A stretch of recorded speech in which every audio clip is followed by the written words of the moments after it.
Hey everybody. Is everybody hear me okay? So, my name's David. I'm Kenny's best man. Throw that anywhere. Yeah, don't worry about that. I've known Kenny now for, gosh, going on about 16 years. Unless you ask Kenny, of course. And Kenny only remembers 15 of those years. That first year when we were freshmen in high school, apparently Kenny doesn't remember who I am or that we actually hung out and spent time at his house and everything else. So, you know, if you're here and you've known Kenny for less than a year, I'm sorry to say, but he probably has no idea who you are. So, if he doesn't recognize you later on, now you know why. But anyway, after Kenny asked me to be his best man, I spent a lot of time thinking back over those 16 years to try to find a story that really kind of summed up our relationship. And I think I found one. Back when we were in high school, Kenny and I used to play a lot of tennis. I mean, a lot of tennis. We probably played every weekend, every other weekend for a couple of years. And, you know, I'm not going to lie, Kenny was always much, much better than me. Out of the 400, what was it, like 400, 500 games we played, I probably won maybe 5 or 10. You know, we're talking, you know, 3-4 years of high school, except for the year when Kenny didn't realize that who I was that he was playing tennis with. But anyway, it was quickly apparent that I really didn't know what I was doing, and yet Kenny would come out, you know, every time I asked, and we would play.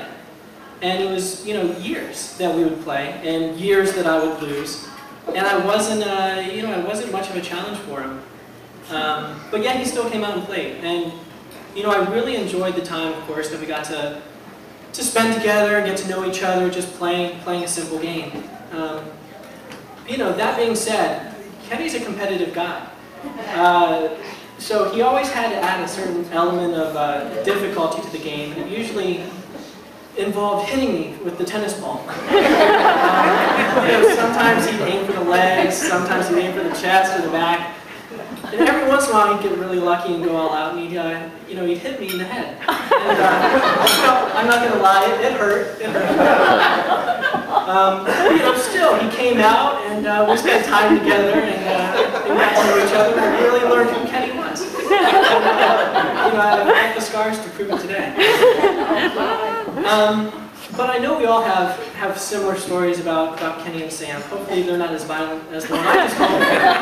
We have stories nonetheless. And, you know, it's those little stories. You know, I've got a couple more, but, you know, they're little stories that really show us how important Kenny and Sam are to us. You know, just the very little things.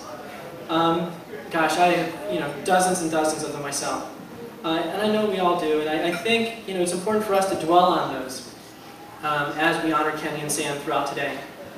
You know, so with that, I'd like to raise our glasses in the toast.